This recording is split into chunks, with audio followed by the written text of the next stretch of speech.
Express ವೇಯಲ್ಲಿ ಕಲ್ಲುಗಳನ್ನು ಚೆಲ್ಲಿ ಪರಾರಿಯಾದ truck ಚಾಲಕ. Video viral.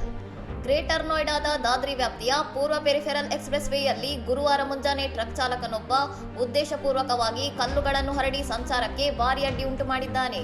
ಹೈಡ್ರಾಲಿಕ್ ಪುಷರ್ ಬಳಸಿ ರಸ್ತೆಯುದ್ದಕ್ಕೂ ಕಲ್ಲುಗಳನ್ನು ಚೆಲ್ಲುತ್ತಾ ಟ್ರಕ್ ಅನ್ನು ತಪ್ಪು ದಿಕ್ಕಿನಲ್ಲಿ ಚಾಲನೆ ಮಾಡುತ್ತಿರುವ ವಿಡಿಯೋ ಸಾಮಾಜಿಕ ಜಾಲತಾಣದಲ್ಲಿ ಹರಿದಾಡುತ್ತಿದೆ. ಘಟನೆಯ ಮಾಹಿತಿ ತಿಳಿಯುತ್ತಿದ್ದಂತೆ ಸ್ಥಳಕ್ಕೆ ಧಾವಿಸಿದ ದಾದ್ರಿ ಪೊಲೀಸರು ಮೊದಲು ಹಸ್ತಚಾಲಿತವಾಗಿ ಮತ್ತು ನಂತರ ಜೆಸಿಬಿ ಯಂತ್ರದ ಸಹಾಯದಿಂದ ಕಲ್ಲುಗಳನ್ನು ತೆರವುಗೊಳಿಸಿ 2 ಗಂಟೆಯೊಳಗೆ ರಸ್ತೆಯನ್ನು ಸಂಚಾರಕ್ಕೆ ಮುಕ್ತಗೊಳಿಸಿದ್ದಾರೆ. ಆರ್ಟಿಒ ತಪಾಸಣೆಯಿಂದ ತಪ್ಪಿಸಿಕೊಳ್ಳಲು ಚಾಲಕ ಹೀಗೆ ಮಾಡಿದ್ದಾನೆ ಎಂಬ ವದಂತಿಗಳನ್ನು ಅಧಿಕಾರಿಗಳು ತಳ್ಳಿಹಾಕಿದ್ದು, ಅಂದು ಯಾವುದೇ ತಪಾಸಣೆ ನಡೆದಿಲ್ಲ ಎಂದು ಸ್ಪಷ್ಟಪಡಿಸಿದ್ದಾರೆ. ಈ ಕೃತ್ಯದ ಸತ್ಯಾಸತ್ಯತೆಯನ್ನು ಪರಿಶೀಲಿಸುತ್ತಿರುವ ಪೊಲೀಸರು ಅಪರಿಚಿತ ಟ್ರಕ್ ಚಾಲಕನ ವಿರುದ್ಧ ಭಾರತೀಯ ನ್ಯಾಯ ಸಂಹಿತಾ ಅಡಿಯಲ್ಲಿ ಪ್ರಕರಣ ದಾಖಲಿಸಿಕೊಂಡಿದ್ದಾರೆ.